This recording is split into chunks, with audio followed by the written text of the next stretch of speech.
Obviamente estamos preocupados, la gravedad de los hechos y del delito que está acusado Monsalve son extremos. En ese sentido yo espero que se haga justicia y que, así como en cualquier caso un violador tiene que pagar con la máxima sanción, que es la cárcel, yo espero que en esto también tengamos una sanción ejemplar.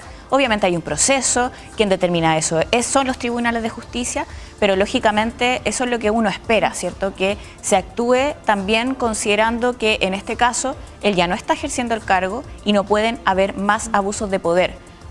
Desde su parte, ¿cierto? Sobre todo en la determinación de la justicia. Diputada, ¿en qué pie queda el compromiso también feminista del gobierno cuando desde primera instancia se abocó más a hablar sobre el propio subsecretario, a fijarse en su situación personal, darle permiso para que viajara al Biobío y poco se hablaba de la víctima o de la denunciante?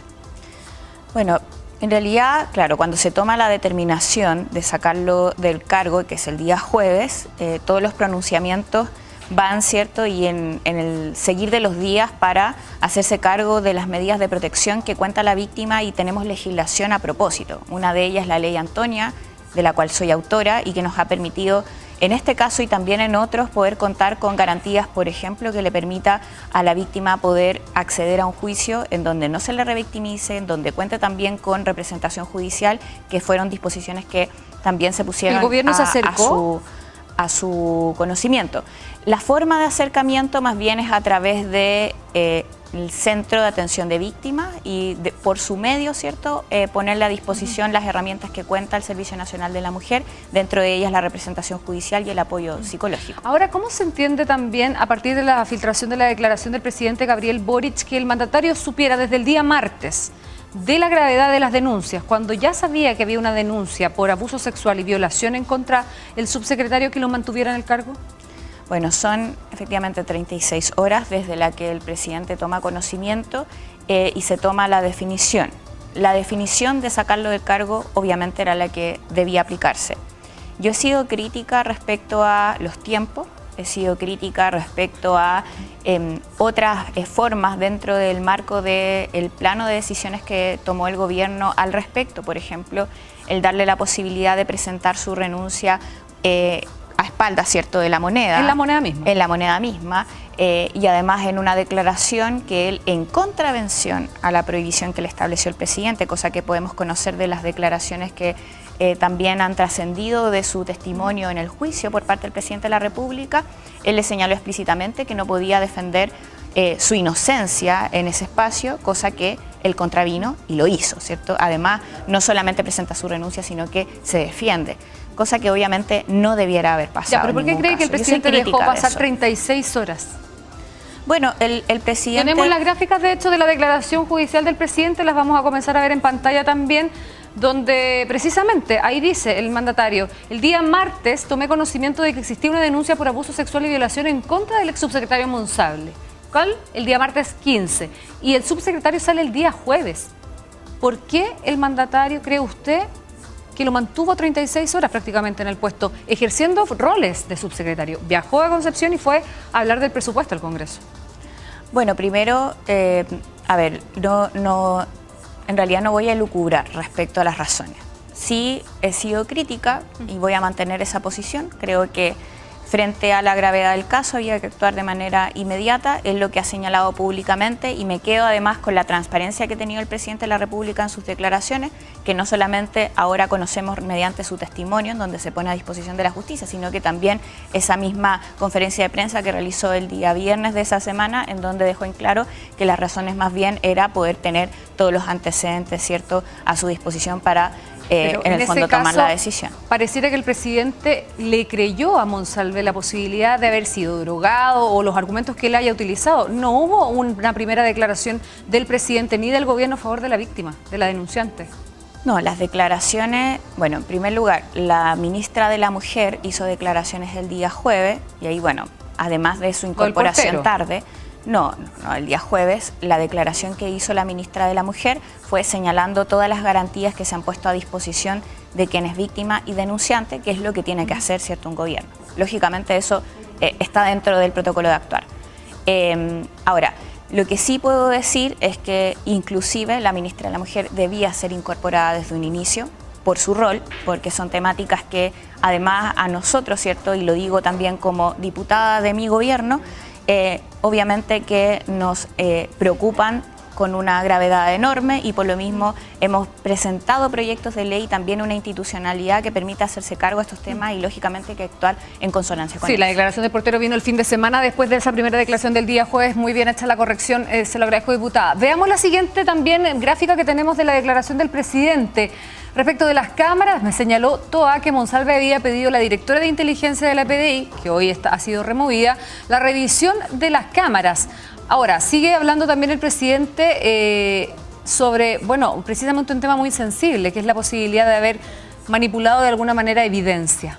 ¿Qué dice al respecto, diputada? No, o sea, primero, bueno, esto es parte de la investigación, pero ya me parece grave, ¿cierto?, que él, Monsalve, ¿cierto?, haya utilizado y abusado del poder que tenía en un caso, primero para poder tener más información, ¿cierto?, haber revisado las cámaras.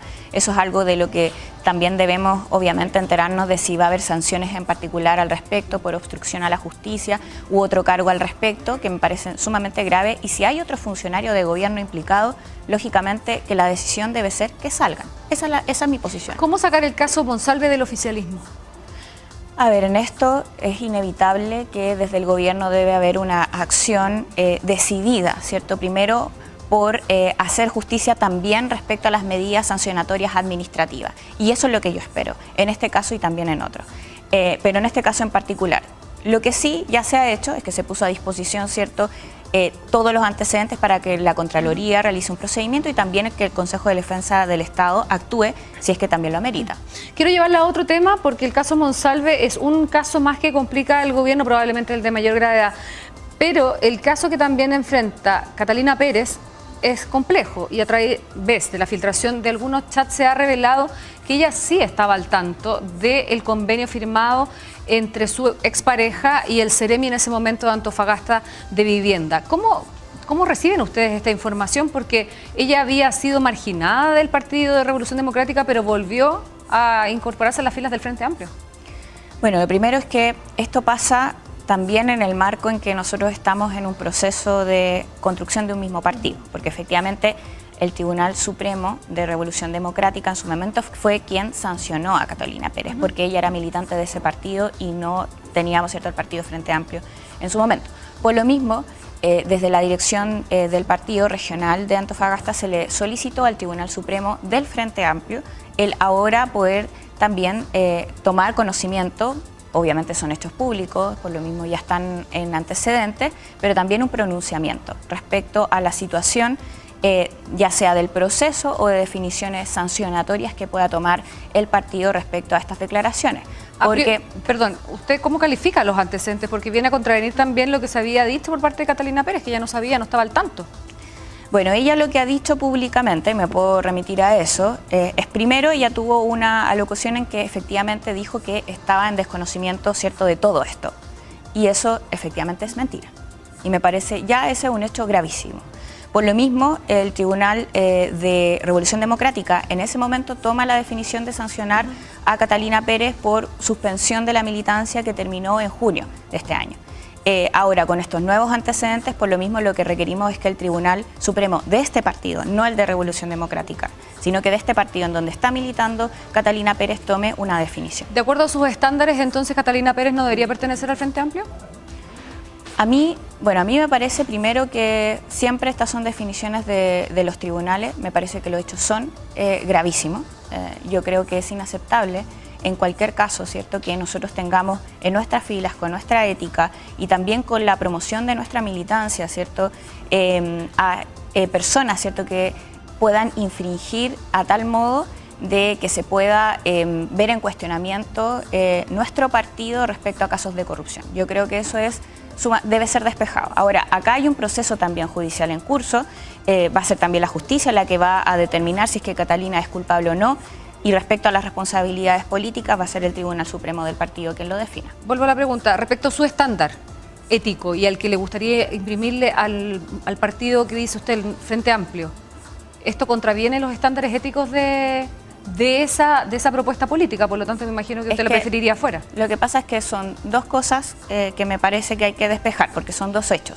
Uno es la acusación de tráfico de influencia que está y que podría caer respecto a Catalina Pérez, a su involucramiento, y eso obviamente lo define la justicia. Respecto a haber mentido públicamente, que fue la sanción que se le aplica por parte del Tribunal de Revolución Democrática, a mí me parece ya en sí mismo un hecho grave, sobre todo por el rol que jugamos nosotros, ¿cierto?, siendo diputados y diputadas. Y en ese sentido creo que debe haber algún tipo de pronunciamiento. Por eso los caracterizo de manera distinta, porque el tráfico de influencia en ningún caso debe ser aceptado y lógicamente alguien que haya incurrido en ese tipo de hechos delictuales no puede militar. La pregunta es súper simple. ¿Debe seguir militando en el Frente Amplio Catalina Pérez? Es que no es tan simple, porque en el sentido... Usted tiene un estándar ético y ya me ha dicho que ella mintió bajo esa lógica de... Solamente por la mentira. Sí. Es que, bueno, ahí tendría que decidir, y yo espero en realidad que exista algún tipo de pronunciamiento del tribunal para poder pronunciarme, porque para ser sincera, en este tipo de casos, como también en otros, más allá del estándar que uno pueda tener, a mí me parecen gravísimos, yo espero que sean hechos inaceptables y esa es mi opinión.